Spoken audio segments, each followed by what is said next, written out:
अब अगला मुकालमा है अल्फिया तस्मिया सानिया। ये मुकालमा बहुत ही अहम मुकालमा है।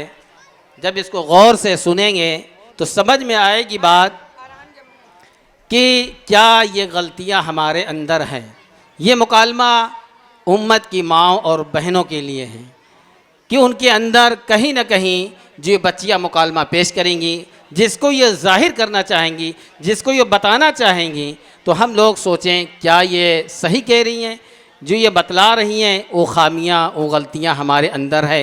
अगर हमारे अंदर है तो उसको हमको दूर करना चाहिए। अल्फिया तस्मिया सानिया। अस्सलामु अलैकुम वरहमतुल्लाहि वबरकातुहू तस्मिया। वालेकुम अस्सलाम वरहमतुल्लाहि वबरकातुहू अल्फिया। आओ बैठो, आने में कोई दिक्कत तो नहीं हुई? नहीं तस्मिया, अल्हम्दुलिल्लाह आफियत के साथ आ गई। अल्फिया, बच्चों को नहीं लेकर आई क्या? बच्चों को घर पर छोड़कर आई हूँ। घर पर कोई है कि बच्चों को अकेले छोड़कर आई हो? मेरी नंद है, वो मेरे बच्चों का बहुत ख्याल करती है। सानिया, नाश्ता लेकर आओ।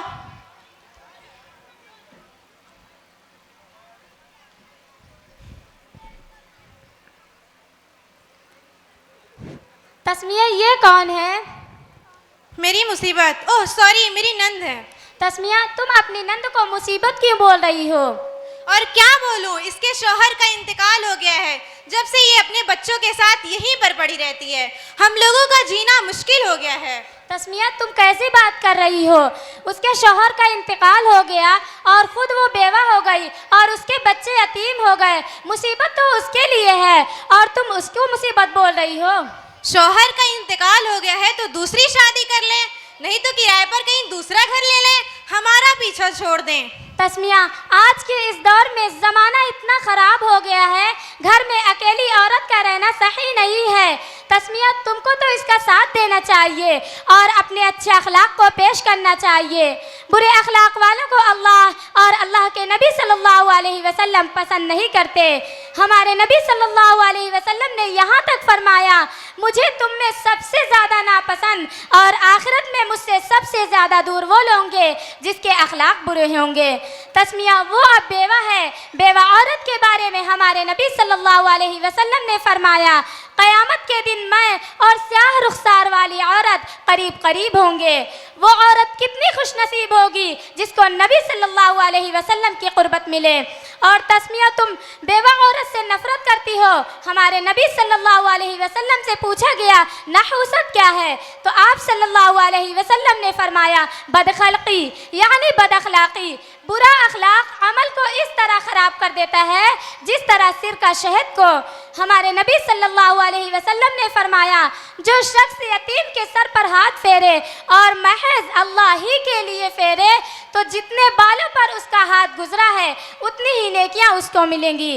और आगे हमारे नबी सल्लल्लाहु अलैहि वसल्लम ने यह भी फरमाया, जो शख्स यतीम लड़के या लड़की के साथ एहसान करे तो मैं और वो जन्नत में इस तरह रहेंगे जैसे शहादत की उंगली और बीच की उंगली पास पास है। यतीम के साथ एहसान करने पर नबी सल्लल्लाहु अलैहि वसल्लम का साथ मिल रहा है। इससे बड़ी और क्या बात होगी? तस्मिया, तुम्हारे लिए ये एक बहुत ही अच्छा मौका है, इसको ज़ाया ना करो। तस्मिया, किसी हसद और बुग़्ज़ की वजह से अपनी इन नेकियों को ख़राब मत करो।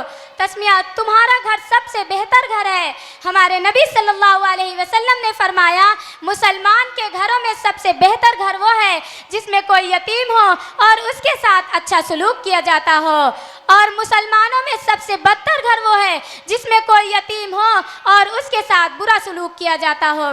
तस्मिया, मेरी बातें तुमको बुरी लग रही होंगी, लेकिन ये सब आपके फ़ायदे की बातें हैं। तस्मिया, फ़ैसला आपके हाथ में है कि आप अपने घर को अच्छा बनाना चाहती हैं या बुरा। तस्मिया, जो शख्स हमारे नबी सल्लल्लाहु अलैहि वसल्लम ने फरमाया, वो शख्स जन्नत में न जाएगा जिसका पड़ोसी उसके शर और बुराई से महफूज और मुतमईन न हो। तस्मिया, देखिए कितनी बड़ी सख्त वईद फरमाई हमारे नबी सल्लल्लाहु अलैहि वसल्लम ने पड़ोसी के बारे में।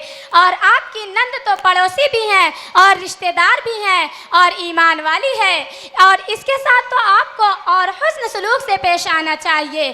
तस्मिया, अगर तुम रोज़ा नमाज करती रहो और एक बेवा औरत और यतीम बच्चों को परेशान करोगी, उन पर जुल्म करोगी, तो तुम्हारा रोज़ा नमाज सब बेकार है।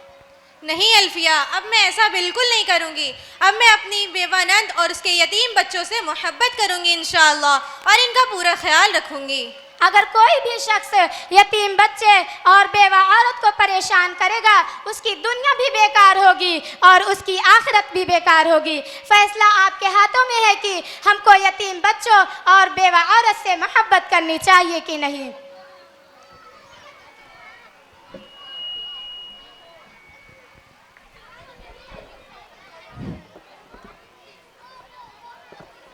मेरी माओ और बहनों, आज हमारे माशरे में बेवा औरत और यतीम बच्चों को हकारत की निगाह से देखा जाता है। क्या कोई औरत चाहती है कि मैं बेवा बनूं, या बच्चे इस चीज़ को पसंद करते हैं कि हम यतीम बने? नहीं नहीं साहब, ये तो किस्मत की बात है। बेवा औरत और यतीम बच्चों के लिए बेवा औरत और यतीम बच्चों के लिए बेवा औरत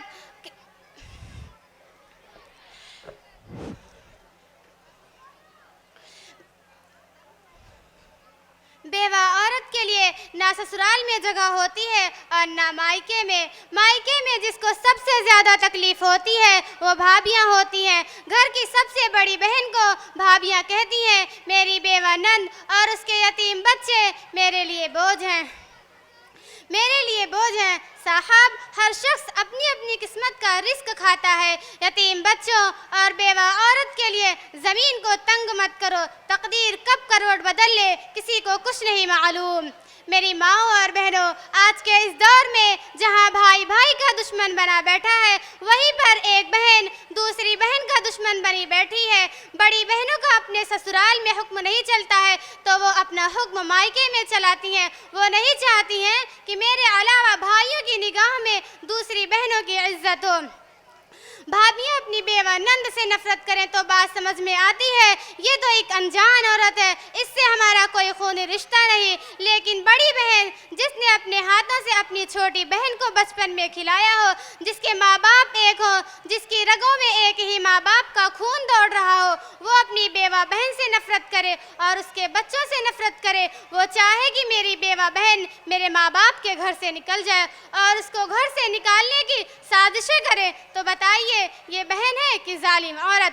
होना तो ये चाहिए था साहब कि बेवा बहन और उसके यतीम बच्चों से आप मोहब्बत करती, सुख दुख में उनका साथ देती, लेकिन आपने उनकी कभी मदद नहीं की और आपसे मदद के तलबगार भी नहीं हैं। अरे साहब, बेवा औरत और यतीम बच्चों से तो गैर भी मोहब्बत करते हैं, आप तो अपने हैं, फिर भी इतनी नफरत आखिर क्यों? शर्म आनी चाहिए आपको। मरने के बाद अल्लाह को क्या मुंह दिखाओगी? मैं और मेरे यतीम बच्चे तो सब्र करते हैं, लेकिन अल्लाह तुम्हें माफ़ नहीं करेगा। मेरी माओ और बहनों, बेवा बहन, बेवा औरत और यतीम बच्चों से नफरत मत करो, बल्कि उससे मोहब्बत करो। मेरी दुआ है अल्लाह सबके शौहरों को सलामत रखे। आमीन। अस्सलामु अलैकुम वरहमतुल्लाहि वबरकातुहू।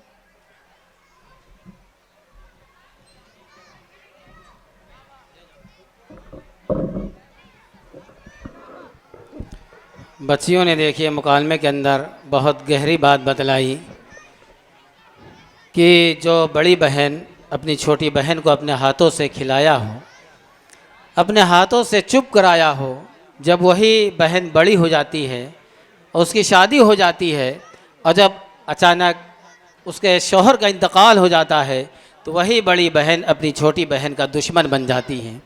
बड़ी अफसोस की बात है,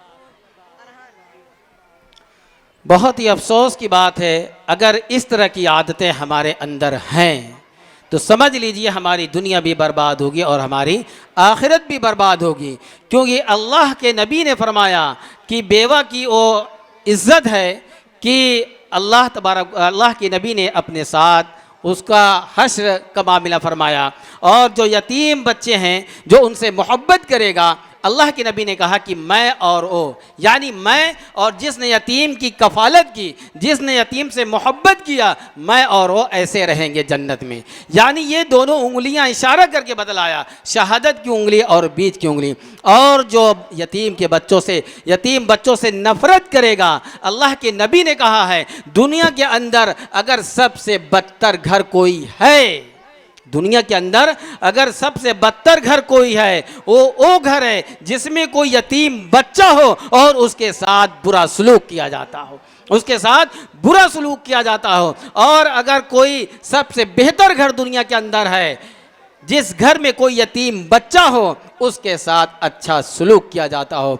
मेरी माँ और बहनों, फैसला आपके हाथ में है। बच्चियों ने कहा कि हम अपने घर को दुनिया के घरों से बेहतर बनाना चाहते हैं या बदतर बनाना चाहते हैं, या हम अपने आप को अल्लाह के नबी के साथ जन्नत में जाना पसंद करते हैं या हम अपने आप को जहन्नम में डालना पसंद करते हैं। हसद इतनी बढ़ जाती है कि यतीम बच्चों से नफरत करना शुरू हो जाती है। हसद इस कदर बढ़ जाती है कि एक बेवा औरत जिसके ऊपर शौहर का साया ख़त्म हो चुका है, अगर जिसका शौहर दुनिया से चला गया है तो समझ लीजिए दुनिया में उसका कोई अपना नहीं है। शौहर एक बहुत बड़ी हिम्मत और एक ताकत होती है। अगर शौहर का साया औरत के ऊपर है तो उस औरत को कोई बुरी निगाह और हकारत की निगाह से नहीं दे सकता। लेकिन जिस वक्त जिस दिन शौहर का साया बीवी के सर से हटा, पूरी दुनिया उसको हकारत की निगाह से देखना शुरू कर देती है। इसीलिए हमारे नबी ने फरमाया कि सियाह रुखसार वाली औरत यानी बेवा औरत, मैं और वो दोनों साथ में होंगे। यानी फजीलत बतलाई, कम से कम फजीलत को सुनकर बेवा औरत पर जुल्म न करें, फजीलत को सुनकर यतीम बच्चों से नफरत न करें, बल्कि उनसे मोहब्बत करें।